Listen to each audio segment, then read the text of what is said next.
PDF சார்பாகவும் யாராவது வந்திருக்கிறீர்களா? நாங்கள் எல்லோருமே பிடிஎஃப் சார்பாக உள்ளவர்கள் தான். ஆகவே நான் அதற்கு ஒரு உதாரணமாக ஆறுமுகன் அவர்களை 2 நிமிடம் கதைப்பாக கேட்டுக்கொள்கிறேன். வணக்கம். நான் தமிழ் மகன் என்ற முறையில் தான் இங்கே சமூகம் அளித்திருக்கின்றேன். என்னை பேசுவதற்கு நன்றி. மக்கள் இந்த பாய்காட் சம்பந்தமாக நீண்ட காலமாகவே செயல்பட்டு கொண்டிருக்கின்றோம். இதில் நாங்கள் இந்த எக்ஸல் மண்டபத்தில் இன்டர்நேஷ்னல் டூரிசம் சம்பந்தமான எக்ஸிபிஷன் நடந்த பொழுது நாங்கள் இது சம்பந்தமான ஒரு துண்டு பிரசுரமாக கொடுத்திருந்தோம். அது இதில் உள்ளது. நான் கூற விரும்புவது என்னன்னு சொன்னால், நாங்கள் 3 வகையான ஒரு நிலத்திட்டத்தை வகுக்க வேண்டும்.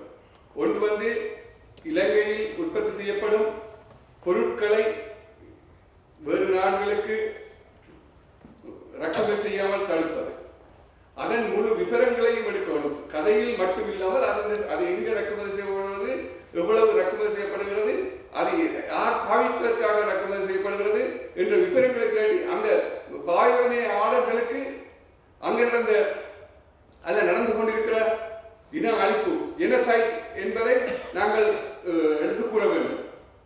இரண்டாவதாக சுற்றுலாத்துறை, அது சம்பந்தமான விவரங்களையும் திரட்ட வேண்டும். இன்று அவர் கூறியது போல் வெளிநாட்டவர்களுக்கு நாங்கள் இந்த பிரசுரம் வெளிநாட்டவர்களுக்காகத்தான் விநியோகித்தோம். ஆனால் வெளிநாட்டவர்களை விட அகதிகளாக வந்த தமிழ் மக்கள் அந்த நாட்டுக்கு சுற்றுலா செல்வது, அவர்கள் உறவினர்களுக்கு உதவி செய்ய போயிருந்தால் பரவாயில்லை, கட்டுவரை பார்க்க போயிருந்தால் பரவாயில்லை. ஆனால் அவர்கள் போவது சுற்றுலாவாக போய் தமிழ் பகுதிகளுக்கு மட்டுமில்லை சிங்கள பகுதிகளுக்கு போய், உதாரணத்துக்கு அந்த மலைக்கு ஏறுவதற்கே காசு கொடுத்து தான் அங்கே போகின்றார்.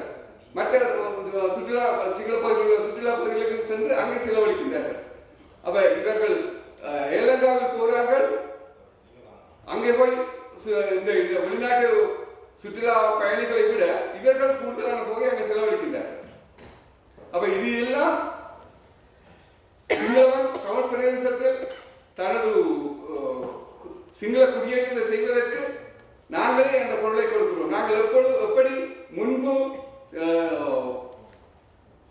இலங்கை அரசாங்கத்துக்கு எல்லாரும் இல்லை, ஒரு சிலர் உதவி செய்தார்களோ அதே போல இன்றுக்கும் இலங்கை அரசாங்கத்துக்கு உதவி செய்கிறோம். இதை நாம் உடனடியாக நிறுத்துவதற்கு அனைவரும் முயற்சி செய்ய வேண்டும். இது ஒருவரால் முடியக்கூடிய விடயம் அல்ல, ஒரு சிலரால் முடியக்கூடிய விடயம் அல்ல, அனைவரும் உணர்ந்து செயல்படுத்த வேண்டிய விடயம் இது. இன்னொரு வகையில் இவங்கள் அதை பயன்படுத்துகின்றார்கள். இங்கிருந்து சுற்றுலா போவர்கள் அங்கே எப்படி இலங்கை விமான நிலையத்தில் அங்கே உள்ளவர்கள் கேட்கும் பொழுது எப்படி உங்களுடைய ஹாலிடே அப்படின்னு ஃபைன் சொல்லிட்டு வருகிறேன். அந்த தகவல்கள் எல்லாம் இங்கே வருகிறது. அப்ப இங்கே இப்பொழுது அரசியல் தெரிஞ்சு கேட்பவர்களுக்கு அவர்களுக்கு ஒரு சங்கடத்தை ஏற்படுத்துவதாக இருக்கும். அப்ப இதை உணர்ந்து கொள்ள வேண்டும் அங்கு செல்லும் தமிழ் சுற்றுலா பயணிகள். அடுத்ததாக விளையாட்டுத்துறை. இந்த இந்தியாவிலும் தமிழ்நாட்டில் இருந்து அவர்கள் அங்கே விளையாட சென்றவர்களை அந்த நிகழ்வை அங்கே தமிழ்நாட்டில் நடக்காமல் தடுத்திருக்கிறார்கள். ஆனால் இன்னொரு மாநிலத்துக்கு போயிருக்கிறது. நாங்கள் இன்று செய்ய வேண்டியது இலங்கை அரசாங்கத்துக்கு மட்டும் அல்ல, இந்த இன அழிப்புக்கு உதவி செய்த நாடுகள் அத்தனைக்கும் எதிராகத்தான் நீங்கள் பாய்காட் செய்ய வேண்டிய நிலைமை இருக்கிறது. ஏன்னு சொன்னால், இன்றைக்கு இவர்கள் முன்வைக்கின்ற அந்த யுஎன்ஓல கொண்டு வர இது தங்களுடைய அஜெண்டாவுக்காக, தமிழ் மக்களுக்கு சார்பாக இல்லை.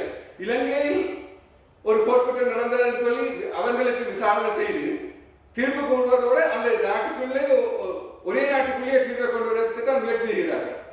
இதை நாம் உணர்ந்து கொள்ள வேண்டும். நாம் அங்கே இன அழிப்பு நடக்கிறது என்றதை இந்த நாடுகளுக்கு எடுத்து கூறி அதன் மூலம்தான் எங்களுடைய விடுதலையை பெறுவதற்கான வழியை செய்ய வேண்டும்.